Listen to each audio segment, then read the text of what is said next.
Hello again, I'm Alicia Petersay. I'm one of the directors for customer success with BCD Hotel Solutions. I'm happy to be back here again, sharing even more insights on hotel sourcing.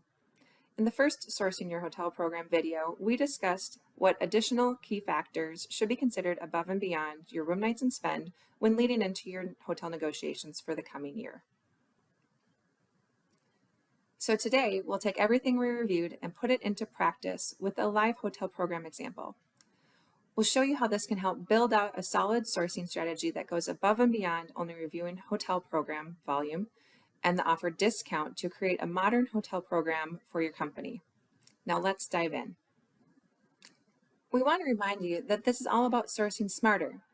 Let data and key program goals drive your strategy. But where do you start?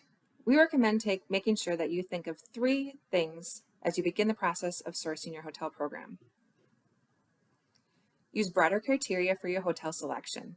It's good to include production and volume, as well as the booked rate versus your negotiated rate, your traveler satisfaction scores, the hotel program fit, and sustainability ranking. Know when to walk away from a property.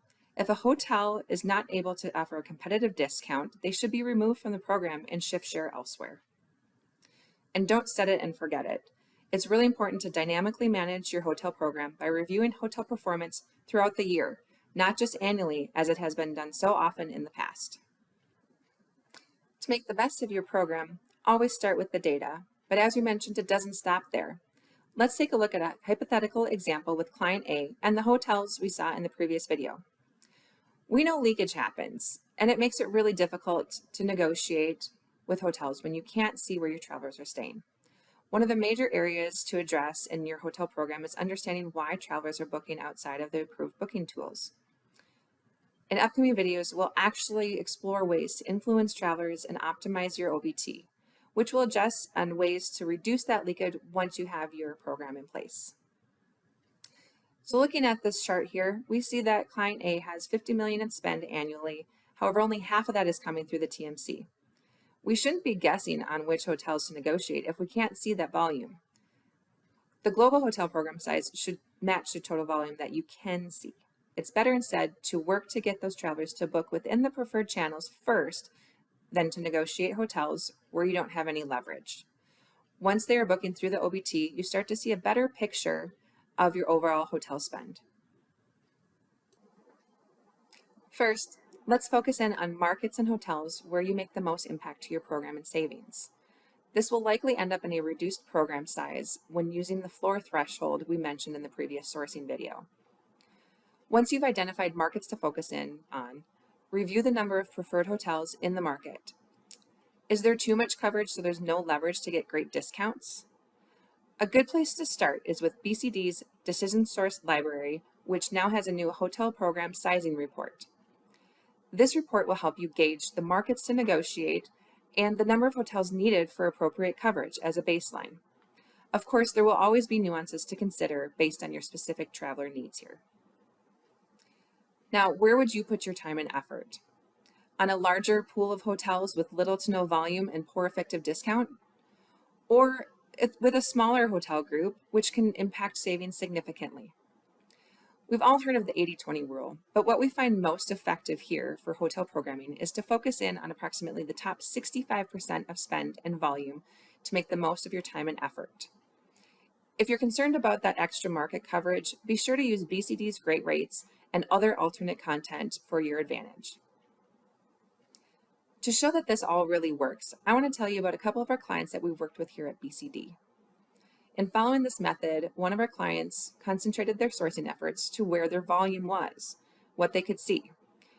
We saw that they not only reduced their program size by over 60%, they also opted to secure dynamic discount at the hotels where they had some volume, but not enough where the hotel was willing to give them a competitive static rate. Ultimately, they saw 12% negotiated rate savings, with 62% of that savings be attributed to those dynamic discounts. That was all through smarter sourcing and targeted negotiations. We had another client with BCD reduce the time spent on their annual RFP process by over 50%. That's a ton of time back to your day for other areas that may require your attention. So review the data and set thresholds to what makes sense for your travel spend. Many of our clients end up organically reducing their program size anywhere from 40 to 60% by really focusing in on what's going to be the most impactful. Let's jump back into the chart we looked at in the first video for client A. We see here they have 8 preferred hotels in one of their key markets that has approximately 4,000 room nights. This preferred hotel coverage is giving them an excess of 80% of their total inventory. We pulled in additional considerations so that we can look at everything all at once here. Now, based on what you know now, which of these hotels would you keep in your program and which would you maybe exclude? Client A had conversations with the hotels that are underperforming and shared their willingness to shift share to those hotels that are being good partners, that have higher traveler satisfaction scores, are an overall better program fit, and have higher sustainability ranking. With a few of those hotels now offering better negotiated rate for more share, Client A was able to shift the volume from the hotels that would not meet their needs and drive great results. Using their strong negotiation leverage, they ended up saving 11% in both spend and average booked rate. That's $78,000 in one market alone. So now that we've officially reduced the preferred programs, we need to communicate these program changes to your travelers through various channels, such as your corporate travel policy, the intranet or internal communications, or your booking tool via banners and messaging.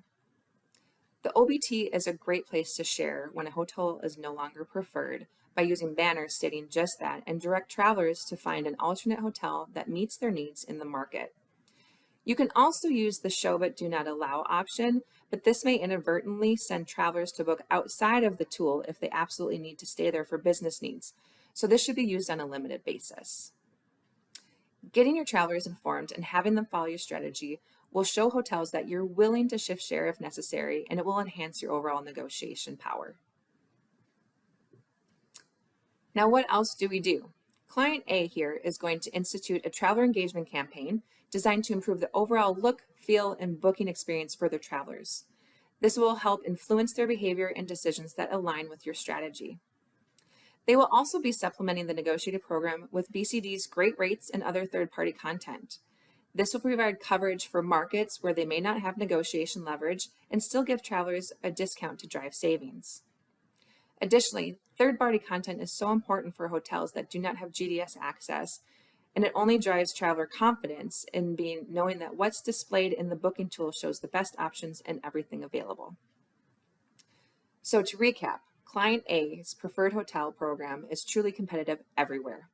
They do not have non-competitive preferred rates because they chose to reduce and diversify, walking away from those hotels that didn't meet their needs. Where they didn't have the leverage to secure preferred rates, they're using market rate targets to guide travelers to book competitive rates. They're including Booking.com and Expedia third-party content to improve overall options in all markets for more hotels and better pricing that travelers can choose from, complementing their negotiated program. And they're launching traveler engagement initiatives to bring travelers back into the booking channels where they have great experience and keep them there. Now that you have your hotel program in place, you should monitor your hotel program performance throughout the year. You will be able to see if you have any emerging markets that maybe need attention and coverage, or if any hotels are not performing mid-year, you can remove them. Don't wait until the next sourcing year to make any changes. By taking a look at your hotel program on a regular basis, you will ultimately spend less time on the annual efforts and continually optimize your hotel program throughout the year. As we come to an end of today's video, I'd like to share what 3 things you can do today as you source your hotel program. 1, be prepared to reduce and diversify your hotel program if hotels are not offering competitive discounts. You will likely have to walk away from some of your current hotel partners. 2, expand your hotel inventory and use all of the great content BCD has to offer to ensure that you're getting the best deals. And 3rd, don't just set it and forget it. Monitor your hotel program throughout the year and make adjustments accordingly. Thanks so much for taking the time with me today, and look for more content from our Hotel Strategy Workshop series in the near future.